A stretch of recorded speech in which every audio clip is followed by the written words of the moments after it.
Hello everyone, my name is Luke Stevens, this is Khaleesi, my bearded dragon co-host, and today we're going to be critiquing and talking about Assassin's Creed Odyssey, its DLC, and what it means for Ubisoft, the franchise, and everything moving forward, because it's left me fairly concerned. But before we get started and get into all of that, let me just say, this critique has been an absolute nightmare. I meant to have this out late at the end of the summer earlier this year, like around August, but as I play through these games and prepare these critiques, I record every second of footage that I play so that I can refer back to it if anything interesting happens.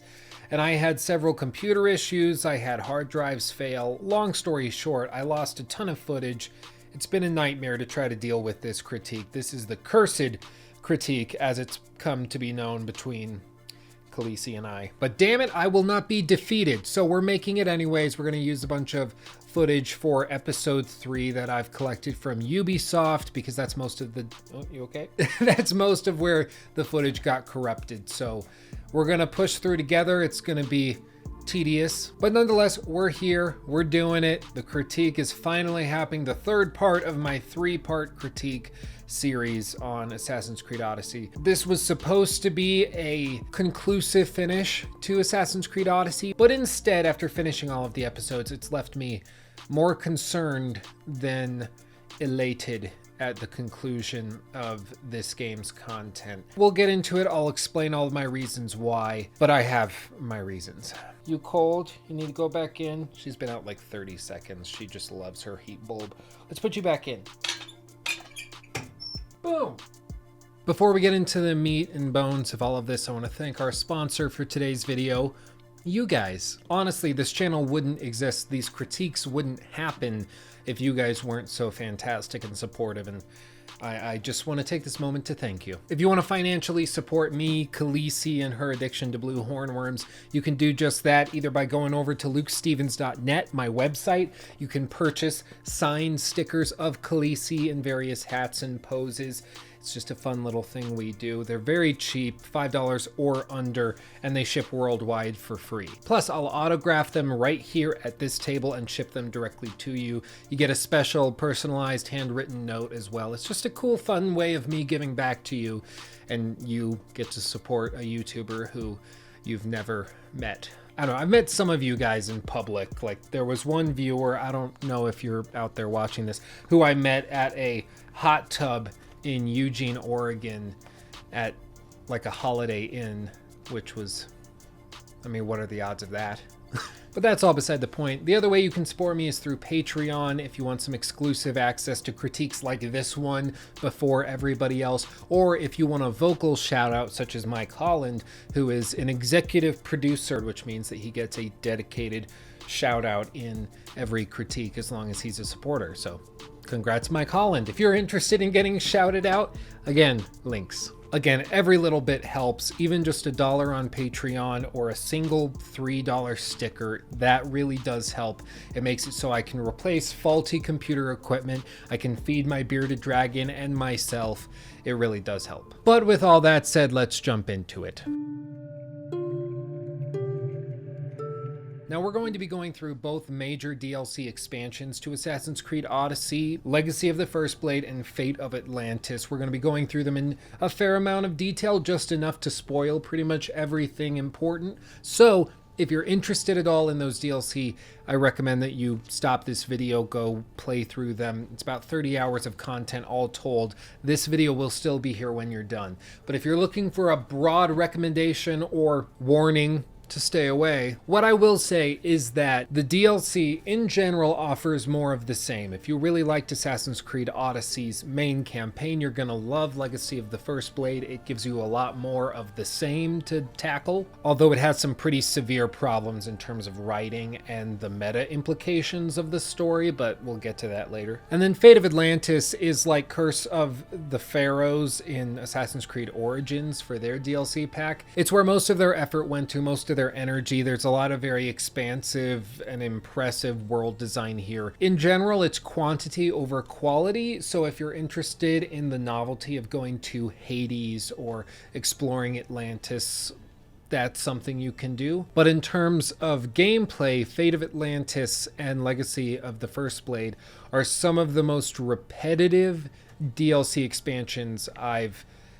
ever played. Like, seriously, for one, it's okay to double down on the gameplay loop and system that you established in the main game. After all, chances are people who are playing your DLC probably liked the core game that the DLC is being added onto. So that makes sense, and I don't have a problem with that. The problem comes when that's all you're offering and it's just more of the same. Furthermore, a lot of the content in Fate of Atlantis specifically is so dry and repetitive, it's a significant drop in quality when contrasted with the main body of the core game. The main game, their whole philosophy in the development process was to have a story attached to every single quest that you do, whether it's a side quest or a main story quest.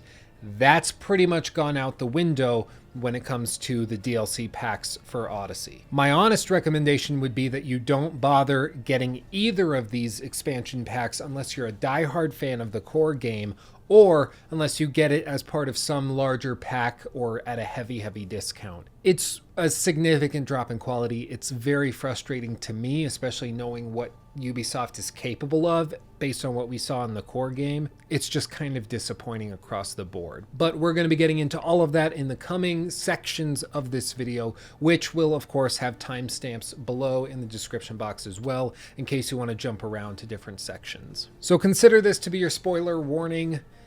Let's begin. So as I said, this whole season pass and all of the content contained therein leaves a very bad taste in my mouth, and that should mean something because I'm a die-hard Ubisoft fanboy, especially with Assassin's Creed. I think they're one of the most underrated developers in the industry. I think they push the tech boundary more than most developers out there today. I usually love their stuff, but I am not blind to some of the major shortcomings involved with their latest titles. We all know what I'm talking about. And while Ghost Recon Breakpoint seems as though it came out of nowhere, when looking at this DLC and all of the episodes they released, I can see shadows and hintings towards a corporate culture that seemed to be tolerant of shortcuts and laziness, repeated content, basically all the things people hate about Ubisoft. And it's so unfortunate because I felt as though the core game of Assassin's Creed Odyssey cut out a lot of that stuff. It was way better than most people gave it credit for, and like I said, every questline had something original to it, had a storyline attached to it. But with this DLC, they have leaned heavily into all of the things people don't like about large open world sandbox RPGs that go for quantity over quality and are just trying to rack up as many gameplay hours as they possibly can. Now, the structure of Odyssey's DLC directly mirrors that of Assassin's Creed Origins Season Pass. And of course, they had the two major expansions that released in episodic formats as well. Theirs were the Hidden Ones and then the Curse of the Pharaohs. I critiqued both in a video similar to this one. I'll also have that linked below. Now, this simile is very important because Origins was of course a reinvention by the same team that developed Black Flag, and then Odyssey was developed by the team that did Syndicate. And this is how it tends to go. Usually the Black Flag team is the same team that innovates on the formula. For instance, right now they're the team that are working on whatever next year's Assassin's Creed title is going to be, likely a Nordic one. I've done videos on that before as well. And then after the Black Flag team does that and innovates on the formula in some way, this team that did Syndicate and now Odyssey, they come in and they work with that formula that's been established by the other team.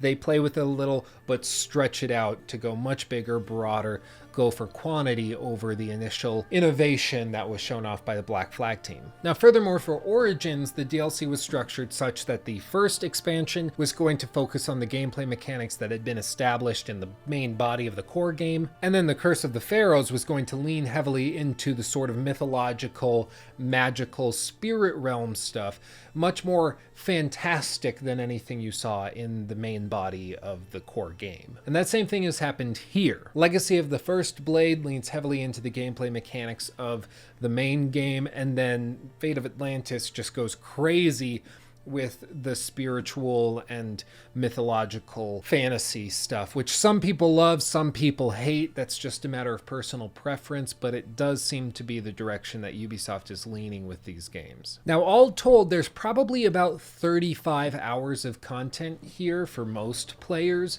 in both of these expansion packs for Odyssey. I've done some testing with the XP boost that Ubisoft sells for a few bucks, and from what I can gather, it looks like there's probably around 28 hours of content if you're using the XP boost. I mean, the fact that you can shave around 7 hours of grinding just by purchasing a product, I don't think that says a lot of very good things about the way that the grind and XP boost system is established and built. I'm with all of you. I don't think XP boosts should be a thing because I think it generally encourages the developers to stretch out the grind, incentivize you to purchase those XP boosts so that you don't feel as though you're just chugging along grinding the same content over and over and over and over again. But with all of this, I think it's important to ask ourselves why these DLC are being made and who they're targeting, because every product is aimed at some market. Every marketing strategy is designed around some demographic, and it seems as though the way they're structuring it implies that they're trying to scratch the backs of two people very different at the same time. On the one hand, you have somebody who is not a fan of the mystical stuff, doesn't care about the fantasy realm, magical contents of the latest Assassin's Creed games, and is just interested in being an assassin, running through ancient and historical settings, meeting interesting people, and exploring the world and the map. That's what Assassin's Creed has been about for almost a decade at this point, since they made some big shifts around Assassin's Creed 3.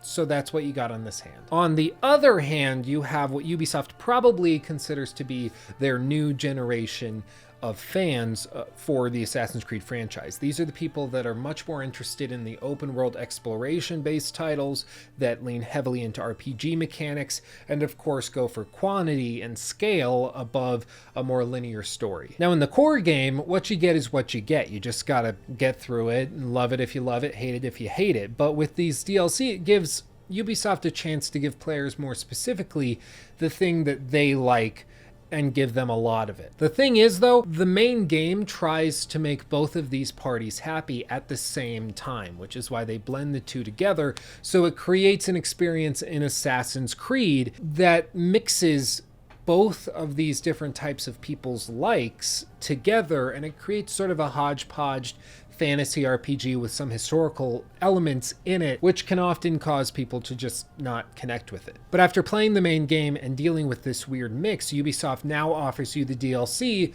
which gives you a much purer experience on either side. You either get the pure sort of classical Assassin's Creed stealthy gameplay experience, or you get the fantasy open world RPG with crazy set pieces that Ubisoft also seems to be trying to get into. It's very bizarre to me, and it seems as though they're trying to make two very different groups of people happy with the same product, and I'm just not sure if that works. For me, it meant that with the Origins DLC, Curse of the Pharaohs and the Hidden Ones, I really liked Curse of the Pharaohs. I didn't really like Hidden Blade. I thought it was kind of buying time for the development of Curse of the Pharaohs. It seemed very called in to me. And then for Odyssey's Season Pass, I appreciate all the effort they went into with Fate of Atlantis, but I find myself connecting more to the Legacy of the First Blade. First of all, because technically it's much more polished and there's far fewer technical issues that I encountered. Again, we'll talk about this more in a minute. But also because Fate of Atlantis really leans into the fantasy elements to the point where it doesn't feel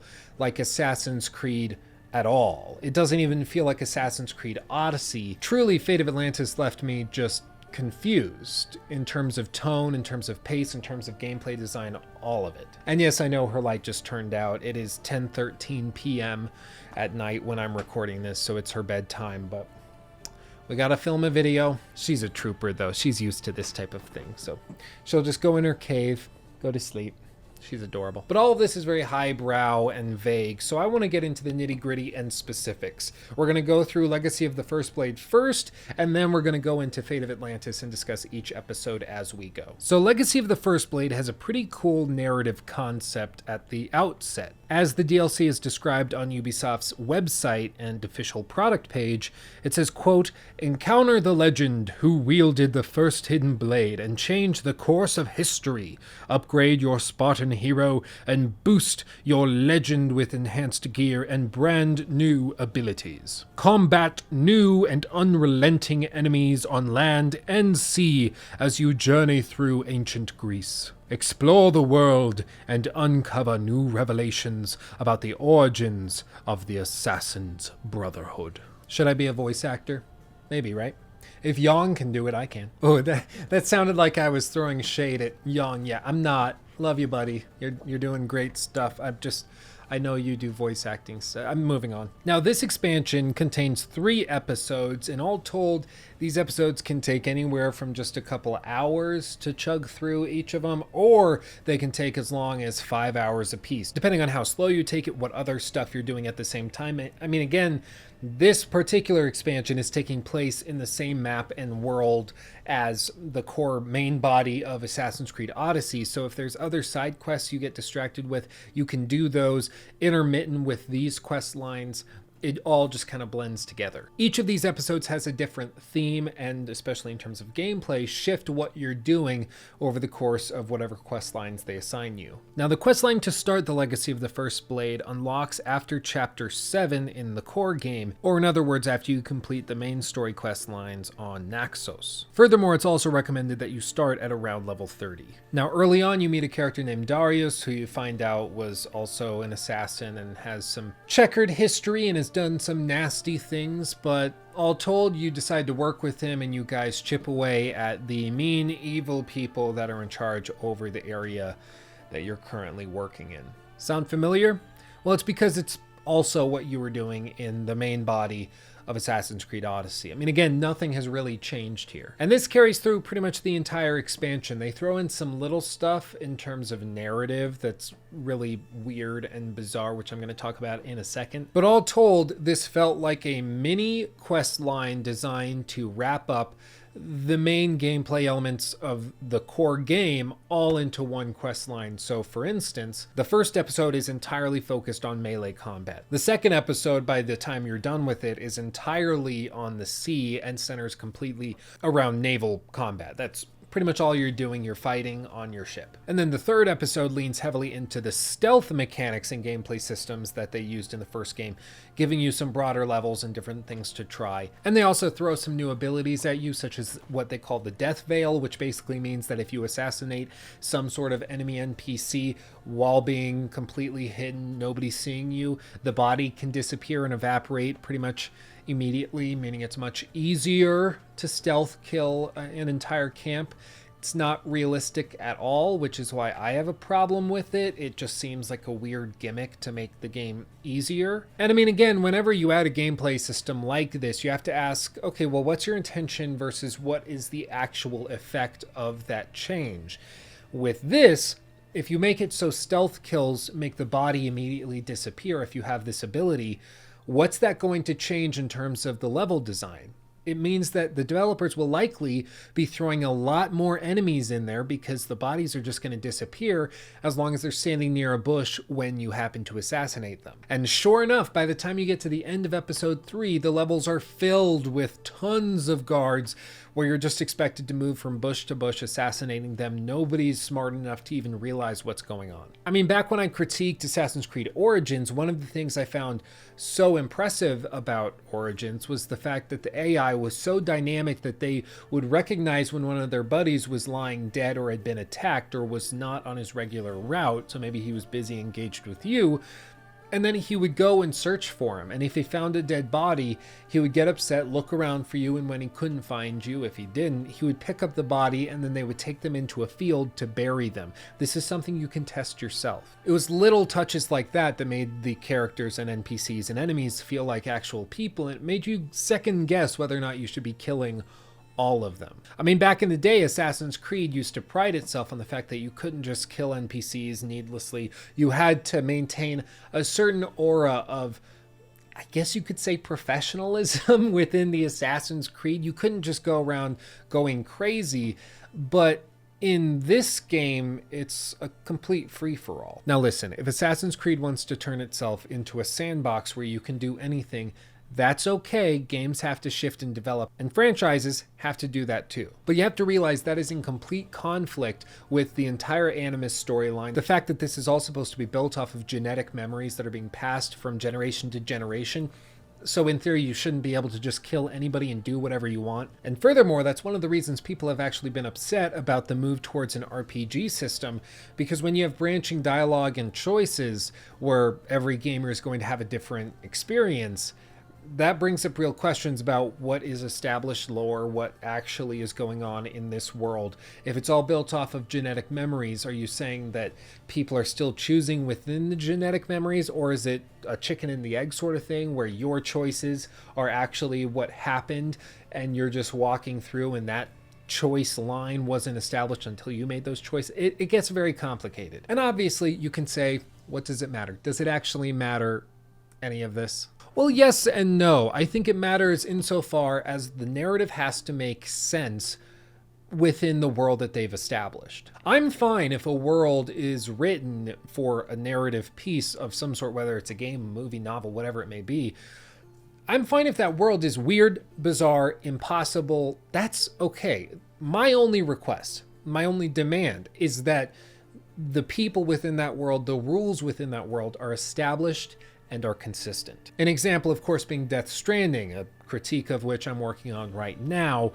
I recommend you subscribe if you want to see a similar treatment to this given to Death Stranding. In Death Stranding, the world is bizarre and there's a lot of crazy things that happen. If you watch one trailer, you can see pretty clearly there's some weird stuff going on. But once you play through the whole game, you realize that that world, as weird as it is governed by rules, and those rules are consistent all the way throughout. My problem with Assassin's Creed as of the last few years is that it seems as though they're changing this world and it's getting weirder, but they aren't settled on what rules there are that guide and govern that universe that they're building. Specifically, in Origins, there were supernatural things going on, but it's heavily implied that they're partially hallucinations, and then they're also partially visions from the Isu and from these supernatural powers. It's kind of vague, and they make it just weird enough that they can find some different ways of getting around it. But in Assassin's Creed Odyssey, they just throw that to the wind. They have a Cyclops, a Minotaur. They have all this stuff in the main body of the game, just completely accepting the fact that they're throwing out the realistic elements of the franchise and leaning heavily into the supernatural elements.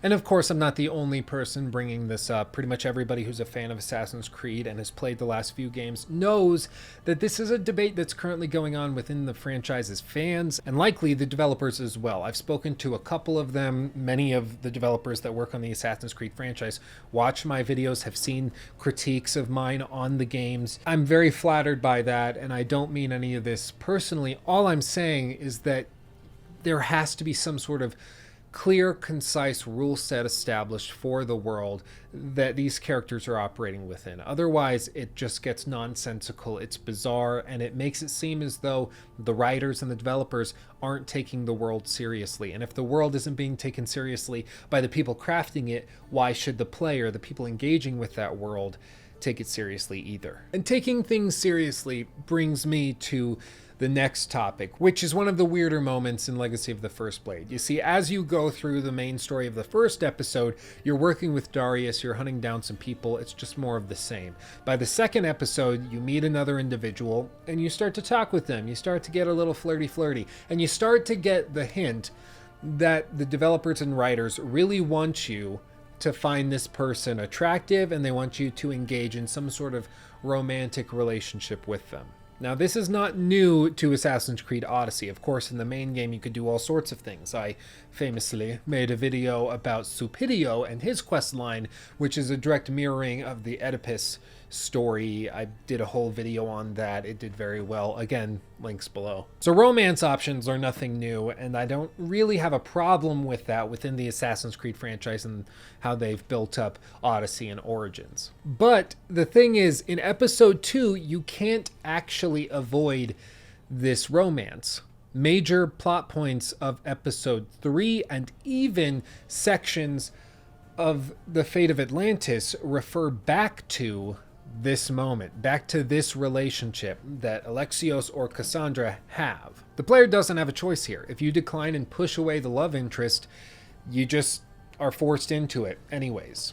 Now, I understand for the lore of Assassin's Creed to work, you have to have some sort of heterosexual relationship where you make a baby and you continue on your genetic line. That makes sense. It's just the way that this world and this narrative plot line works. It has to happen at some point.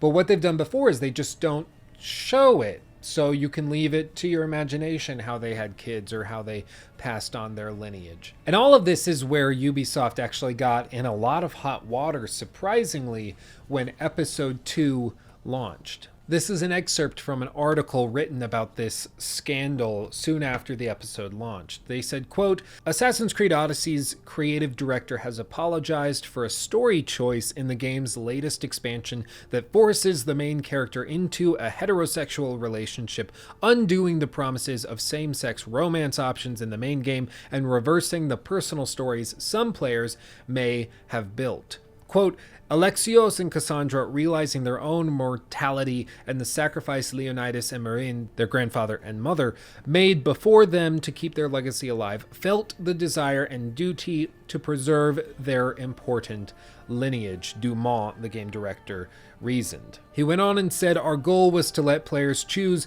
between a utilitarian view of ensuring your bloodline lived on and forming a romantic relationship." Now, let me get this clear. I'm not one of those people that is super pissed because writers put two characters into a straight relationship and didn't have more inclusive relationship options available. I think, especially in this world, you have to pass on your lineage somehow. Otherwise, the game doesn't make any sense whatsoever. The lineage wouldn't have passed on, so you wouldn't be able to even experience ancient Greece in this way. So it has to happen at some point. I don't have a problem with them establishing it. My problem is that they give you the aura of choice, make it seem as though this is your choice to engage in this relationship, when in reality it isn't. And Dumont even refers to this directly. He says that they needed this to happen, so they gave the player the option between, quote, "letting players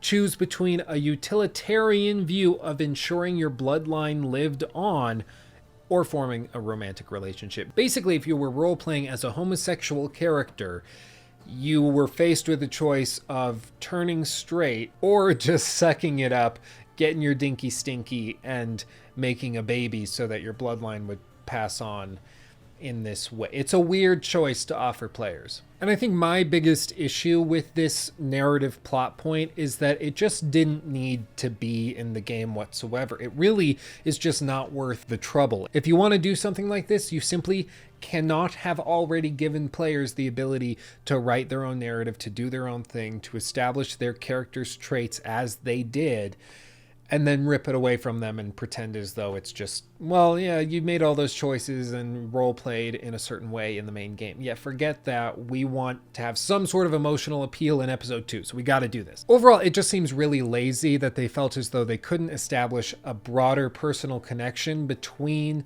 Cassandra or Alexios and Darius unless they had some sort of middle person and a baby involved. I just don't think you really need to do that. If they were going to do this, they just shouldn't have had romance options in the main game, and they should have just plowed through. It just was a mistake. I don't know how else to put it. And again, all of this just reaffirms the idea that Ubisoft is kind of conflicted with itself on what it wants to be. Does it want to lean into the narrative stories, the linear stuff, or does it want to give players complete and utter freedom of choice? You can do either, but when you try to blend the two, you end up with something like this where nobody's happy, because on the one hand, players who were already role-playing as somebody straight who would, you know, have babies with whoever they want to have babies with. You end up with them being upset because they didn't have any agency in the decision anyways. And then you have players who role played as gay or just weren't interested in this romantic option that was presented to them during the DLC. You end up with them being upset because, again, they were forced into a decision that they didn't want to make when it was already established that players had the agency in these sorts of romantic options. It's just lazy. But all told, to be perfectly honest, I don't have a lot to say about Legacy of the First Blade. It just is more of the same. And other than this weird scandal with forcing you to have a baby that's then eventually taken away from you by Darius so that you can start over at the end of the DLC, there's not a lot here. I mean, you play it, you go through the motions, and there's some emotional appeals where you have,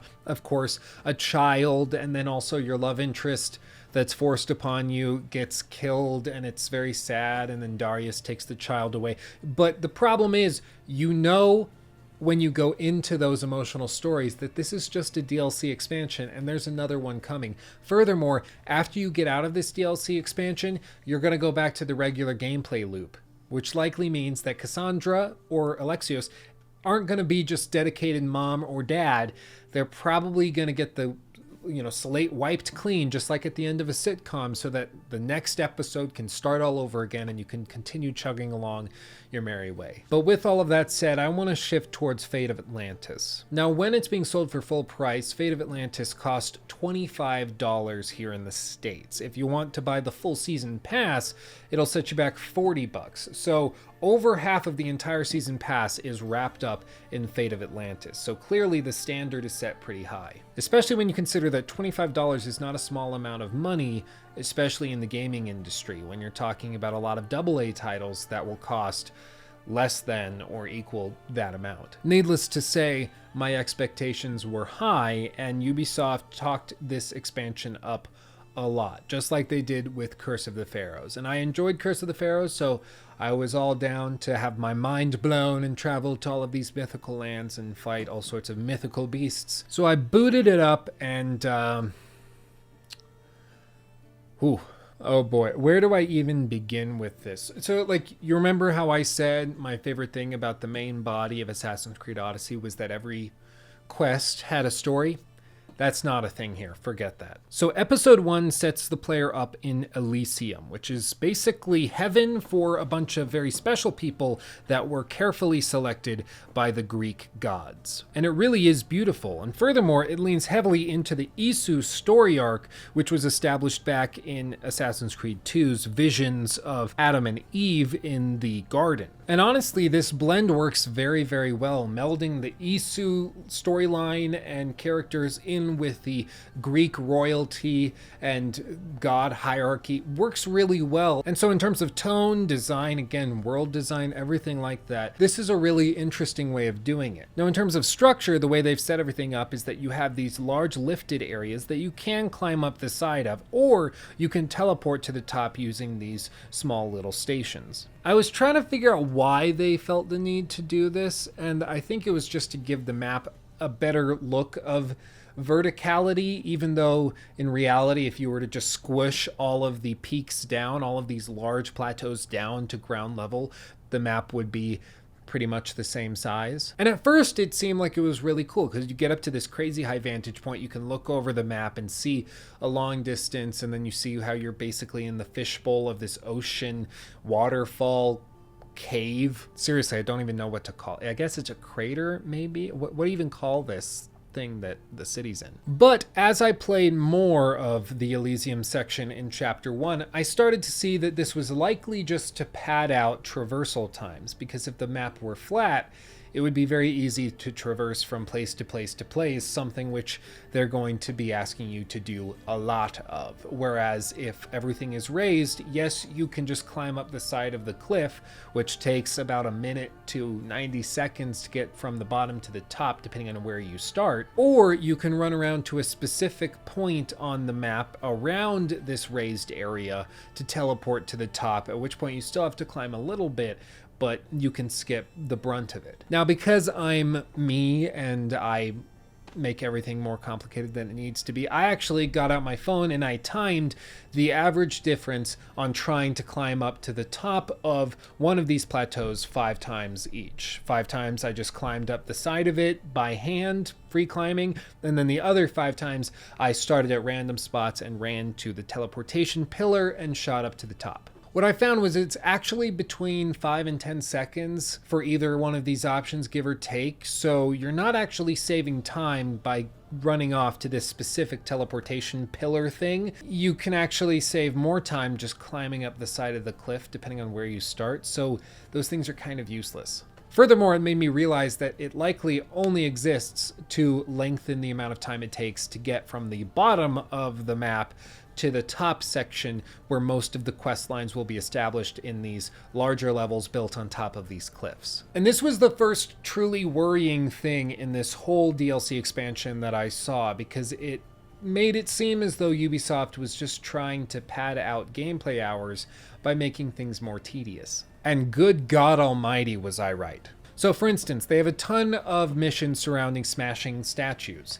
This is about as repetitive as you can get because the statue is literally the exact same, and the area that it's sitting within and the enemies are literally copy and pasted all around the map. You also have the usual checklist of things you have to do in certain enemy bases. So you have to go through, destroy certain containers, destroy this number of cargo holds from some sort of political power, and then you've got to go and shoot these towers with an arrow, and then you got to run around and kill 3 captains and then kill the one guy that's the chief of everybody. It leans again into everything that most people are frustrated about when it comes to Ubisoft titles. You know, the idea that everything is just there to pad out gameplay hours, make things more tedious, go for quantity over quality. Another example will be something I didn't realize until I got to the DLC, Fate of Atlantis specifically. It's something that I think is true in the main game, but I didn't realize it until now. This was my big realization in the middle of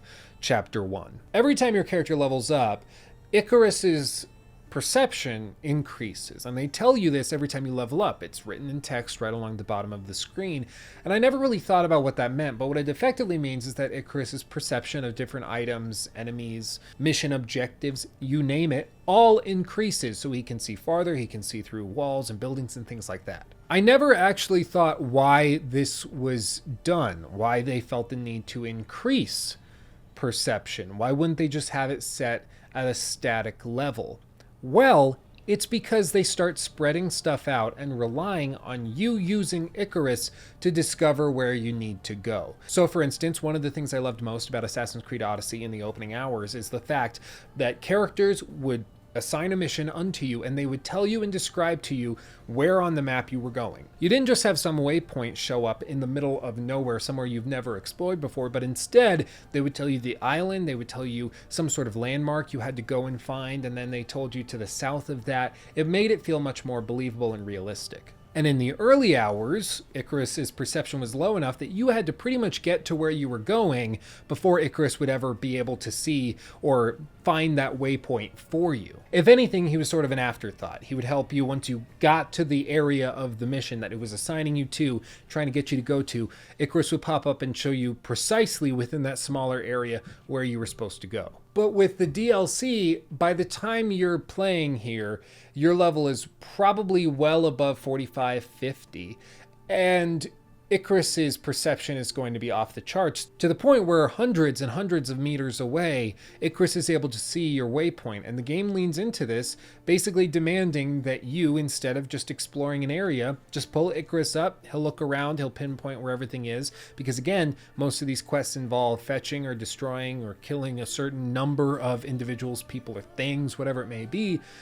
So you just end up checking off all the boxes, Ikaros spots everything, and then you go and tick through each of them one by one. And this Elysium chapter also features one thing I hate so much in video games, and that is the reduce their control in this area quest line. Basically, it's a perpetual thing that sits until you've done something vague, such as reducing an enemy's control or some sort of main character's control in an area, And it's done by ticking away through various tedious activities that they also assign to you in subsections of subquests underneath the main quest. It's just, again, tedious. It's the developer's way of saying, listen, we know that you're plowing through the main story, but we spent all this time developing side quests that you haven't been playing. So go do a bunch of those, and then we'll let you move on in the main story. Ideally, your side quests should be interesting, should have stories driving them. They should be fun enough that the player wants to engage with them for the sake of engaging with them. Not just because they have to grind out a certain number of XP points, not just because the main quest is hard locking it behind a reduced control limit.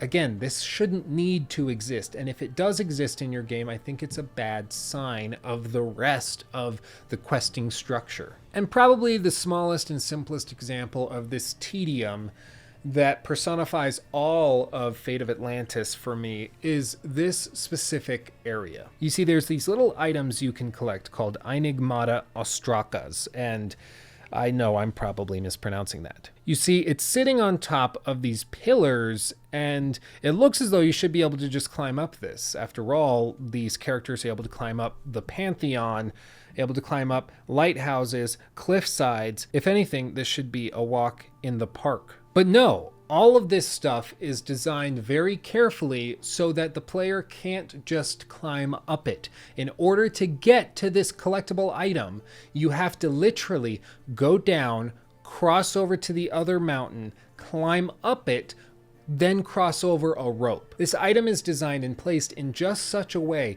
so the player, while exploring, will discover it, see it, try for a couple minutes to get up, racking their brain over how they all of a sudden forgot to free climb, and then realizing in order to get it, they have to go down, cross over to the other mountain, climb up it, and then cross over a single rope.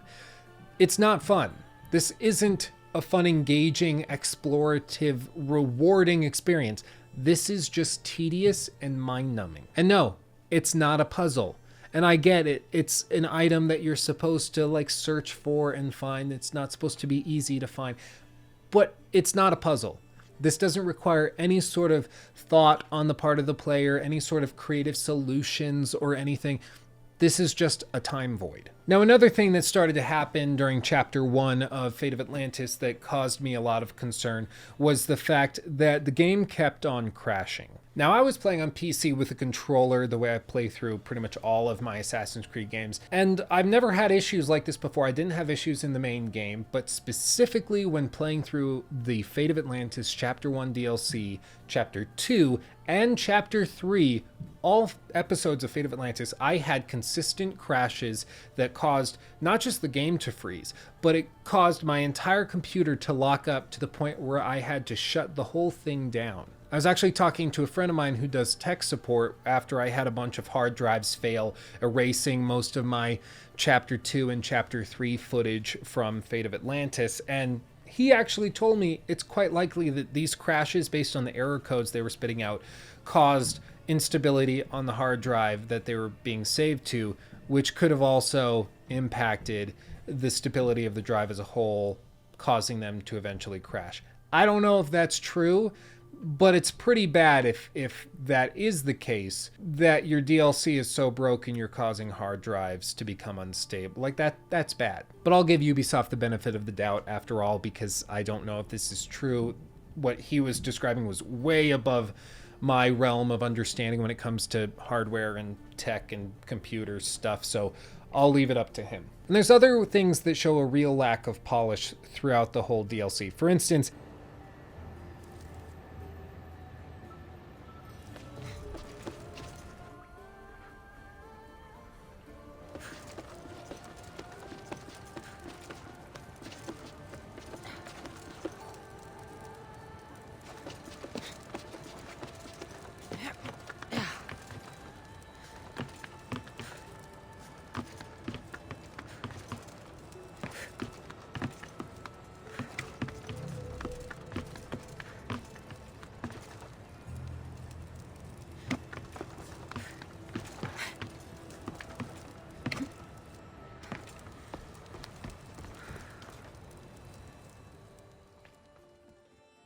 there are many instances like this throughout the DLC that just show a consistent lack of polish. But this is, again, where the technical issues came in, because I had so many problems trying to record the footage for this critique, trying to play through it with game crashes and everything. Normally, I would go through something like this 2 or 3 times before making the critique on it. However, for this, I've had so many problems with it. If I were to do that, it likely would mean that this critique wouldn't come out for another 6 months or so at the rate it was going. But all told, in my research, it seems as though there are choices that do have an impact. But again, we know how this story has to end, because we've already seen where Alexios or Cassandra, depending on who you chose, ends up at the end of the main game. You know how it has to end. You know how it is established at the end. So the choices really don't have that much of an impact at the end of the day. But I do want to talk a little bit about episode 2 and episode 3. Now, like I said, I lost most of my footage for these sections, especially episode 3, but I do have a couple things I want to say about them. Episode 2 takes you to Hades, where you actually get to explore Hades, which is pretty cool. And in general, it's a very interesting visual presentation. However, in terms of gameplay, it leaves a lot to be desired. Just as with episode 1, episode 2 leans heavily into repetitive tasks, into asking you to chip through a list of enemies just to pad out gameplay hours. Seriously, if you were to cut out most of the tedium and leave it to just the bare bones and the meat, the big boss fights and the interesting set pieces, this DLC would likely be a fourth the length. While you're in Hades, you run across several characters from the main storyline, specifically around the family. And this is actually kind of cool to see that these characters that ended up dying as a result of your actions, whether at your hand or just indirectly from something you did or a decision you made, to see them actually in Hades, it's pretty cool, actually. And episode 2 actually also has some of the most interesting boss fights I've ever seen in an Assassin's Creed title, and that's not saying a lot, certainly.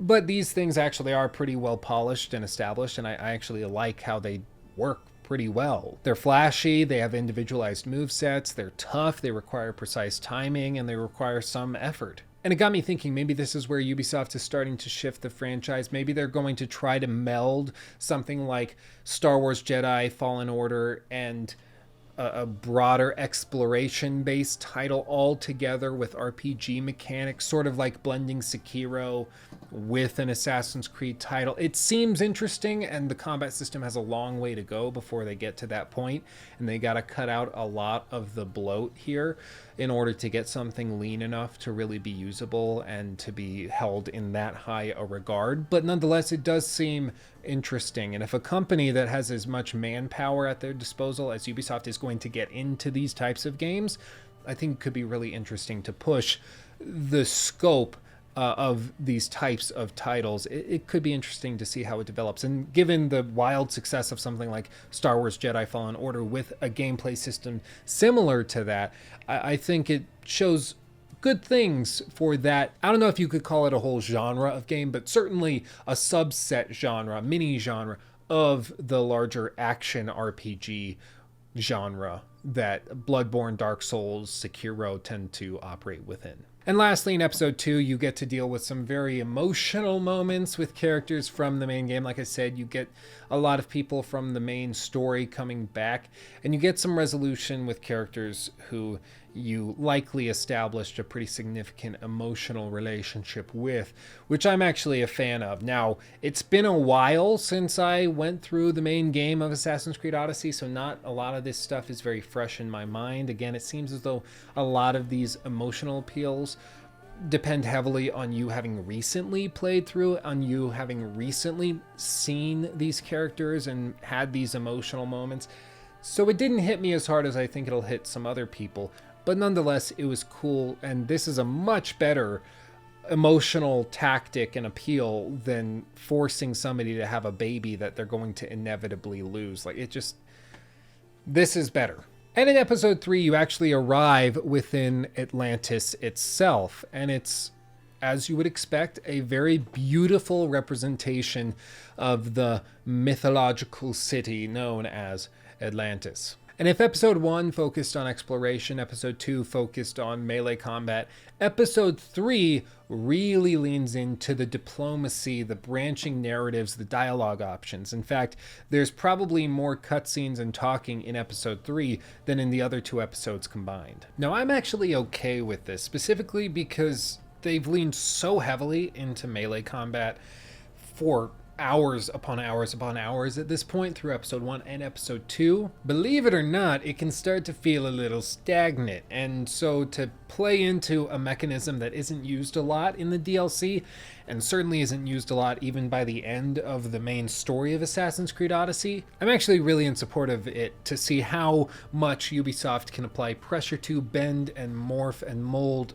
the story and experience around this mechanism, being the dialogue system, the narrative choice system, and the idea that the player can establish their own directives. But unfortunately, by the time you reach the end, and I won't spoil a lot of the choices you have to make just in case you've gotten to this point and you're thinking, oh, maybe that's worth a try, it's really underwhelming, the choices they confront you with, and more specifically, the impact of the choices that they throw at you. I call this Titanic syndrome because you know how it's going to end, so the stakes are seemingly very low because there's no mystery. Risk is not a thing here because you know how it's going to resolve itself. You know Atlantis only ends one way. You know where Alexios or Cassandra has to end up at the end of this story, at the end of this arc. You know how everything has to resolve itself, so the stakes are fairly low. And furthermore, a lot of the dialogue writing over at Ubisoft for episode 3 specifically is pretty bad. I mean, even in episode 1, at the very end of the episode, there's modern day sequences that are just downright cringy, such as this one.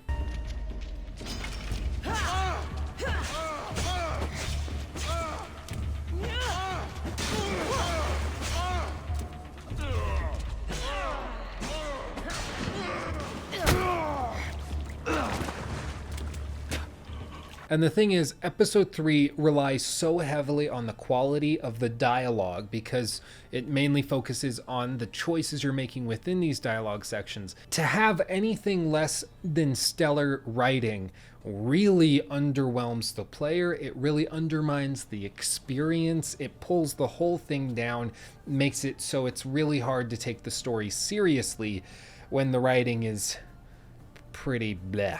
And again, none of this is meant to be personal, but it's just a matter of concision, cutting things down. And I know it's ironic for me to talk about trimming things down and making them concise. I get it. I'm not strong in that department, but at least I'm aware of it and actively cut things down to try and get them as concise and clean as I possibly can. There's moments in episode 3 where it looks as though Ubisoft just straight up isn't trying anymore. They're just letting the line out as far as they can go, just letting the floater drift way off into the sunset where it's never going to be seen again, just because they're not concerned with trimming things down. The dialogue goes on and on and on. The monologues drift for minutes upon minutes upon minutes. And then at the end of this, they give you some sort of dialogue option and you've zoned out to the point where you have no idea what you're actually responding to. And Ubisoft is in a weird position because they tend to cater to Western gamers who play Ubisoft titles. And the thing is, Ubisoft has a demographic that tends to lean much younger and their attention spans tend to be much shorter. I'm not just making this up. I actually have done surveys and polls of players in addition to testing statistically several gamers that play Ubisoft titles that I know and spacing out moments where they drifted and lost focus on certain dialogue sequences. I can actually back it up statistically. And the thing is, when your audience has a lower attention span, not that there's anything inherently wrong with that, it just means that you're much more active psychologically speaking, the onus is on the developer to make sure that the story can keep up with that higher rate of processing and moving and thinking about different things all at once. You have to cater to your audience. A game such as Death Stranding can take a long time with their dialogue and cutscenes and everything by the end of the game, because the only people that will have gotten to that moment are people with a longer attention span. It knows its audience and it caters to that audience. But the thing is, if you're going to develop all of these DLC expansions to try and cater to the Ubisoft gamer, whatever that may be, usually people that are just fans of a lot of content, checking off boxes. They are much lower attention spans compared to somebody who's playing like Death Stranding, for instance, with 20-minute cutscenes. If you're going to cater to those and then transition and try to stretch things out into 5-10-minute cutscenes where dialogue is just going on and on and on, you're going to run into some trouble. Because like it or not, you condition the player as they're engaging with your content. And at this point, by the time you reach episode 3, you're likely 70, 80, 90 hours into Assassin's Creed Odyssey and everything it has to offer.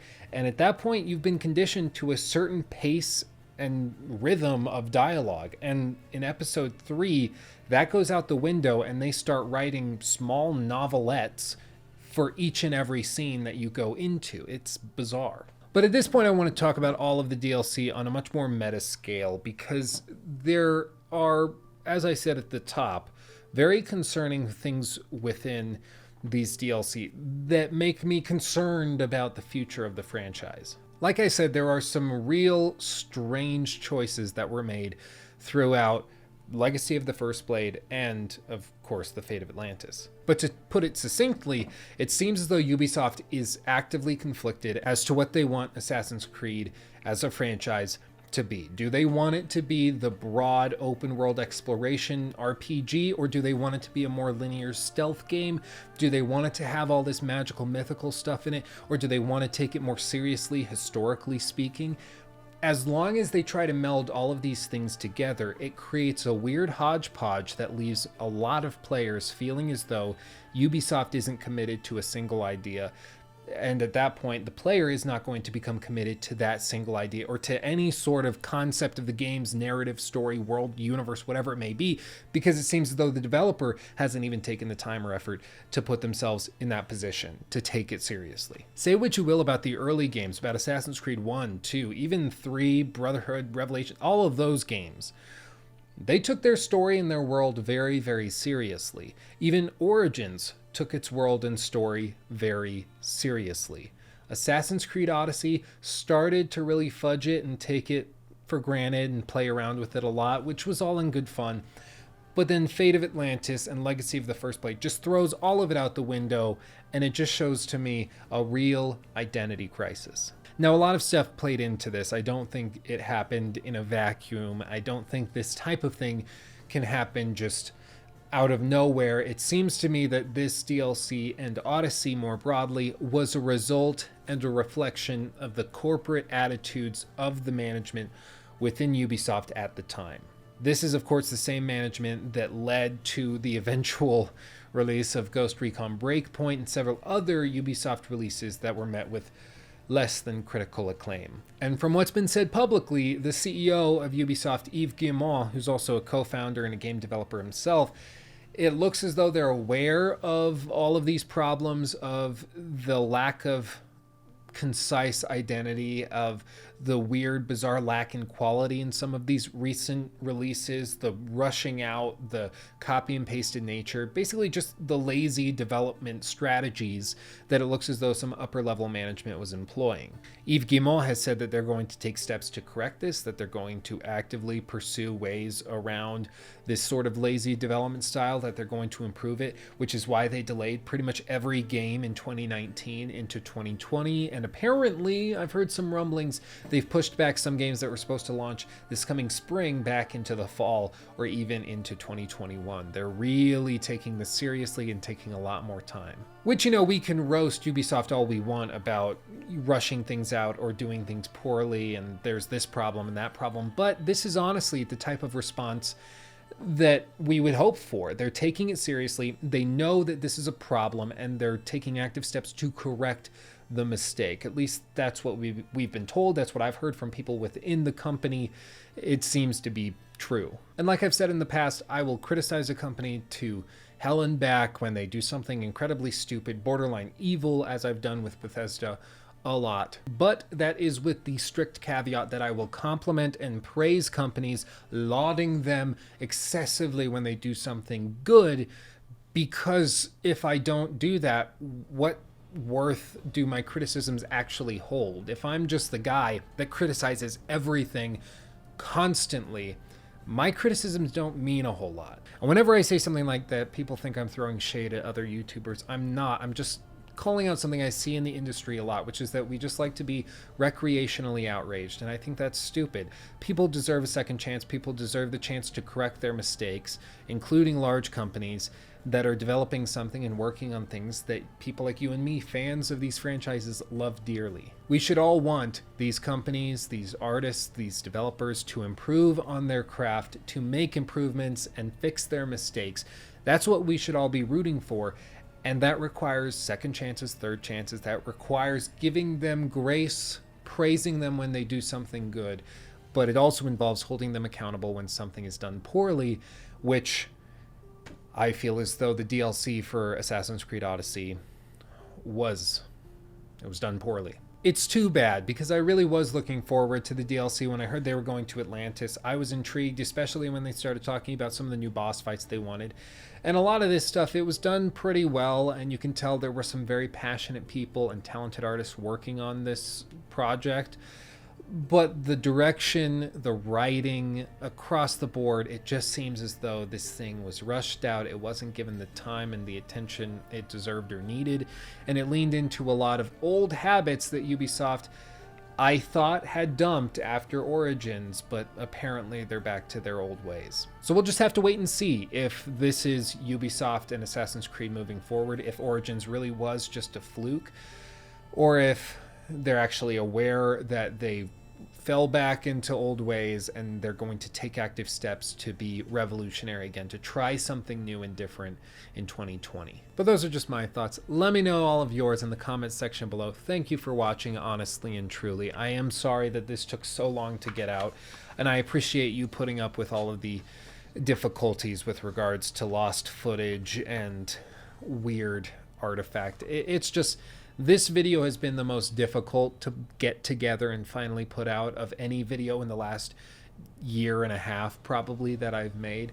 So I do appreciate your patience. I'm glad we got all of this settled and done, and I'm ready to move on to the full critique of Death Stranding. Again, make sure to subscribe if you want to be notified of when that goes live. I also have a lot of other really cool projects coming out, and I'm very excited to be working with some really cool sponsors who are helping me take this channel up a notch in terms of quality, in terms of content, in terms of styling, and the efficiency of my work.